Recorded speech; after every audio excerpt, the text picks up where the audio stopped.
to Peter Brookes, the retired Naval Commander, Heritage Foundation Senior Research Fellow. So, Peter, for a lot of these folks who have these documents, which, again, clears the way for you to leave the country, you're stuck. You can't.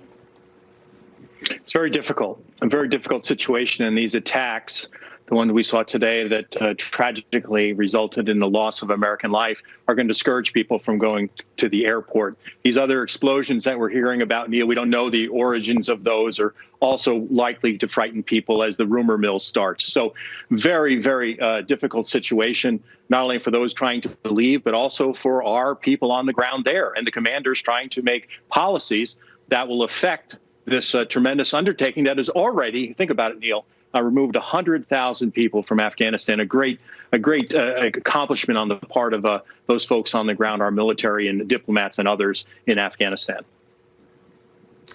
Peter, does it make sense to you that these explosions, that here the Taliban tell it, were carried out by American forces trying to destroy their equipment? Does that make sense? It doesn't quite make sense to me. I would think that most of our equipment is inside of the perimeter of the airport at this point, either that it will be disabled, left behind, or removed. And this is one of the things that the logisticians are challenged with, right, Neil? I mean, we have to not only get out the people we want to get out if the president sticks to his current deadline, but we may also have to move equipment and troops, right? They all have to be out on that. They have to be out on that last flight. So this is a challenge. I mean, that is certainly a possibility, or this could be ISIS-K, it could be Al-Qaeda or one of their affiliates, attacking one another. Remember, the Taliban and ISIS-K are not allies.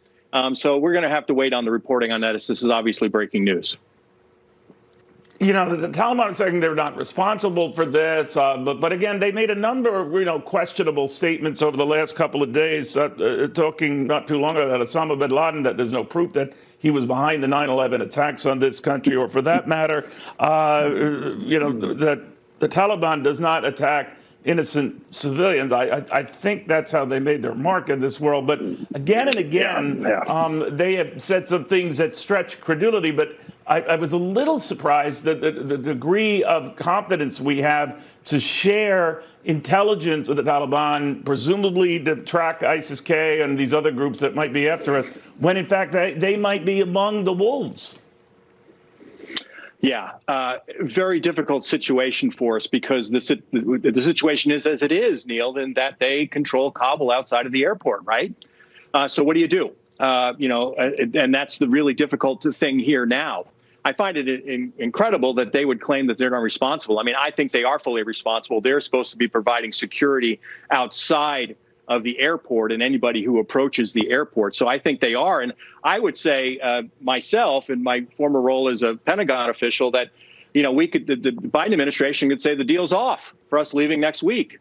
You were supposed to provide security. You didn't. And because of these events, we feel like we need to extend our time here until we get all of the Americans out, because some of the reasons we already talked about, that people are going to be afraid to come towards the airport while this potential violence is going on. So the Taliban is responsible, plus whoever perpetrated those acts, whether it was a splinter group of the Taliban. I mean, there are rogue elements within the Taliban. There are many different factions within the Taliban, whether it was ISIS-K, whether it was Al-Qaeda or one of its affiliates. The Taliban said as part of the deal, they were going to provide security to the airport. And obviously they failed at that. So I think that we have an opportunity here to say, well, you guys failed. The deal is no longer what it is, and we are going to stay until we get our people out. Now, hopefully we can get everybody out by next Wednesday, but that may not be the case.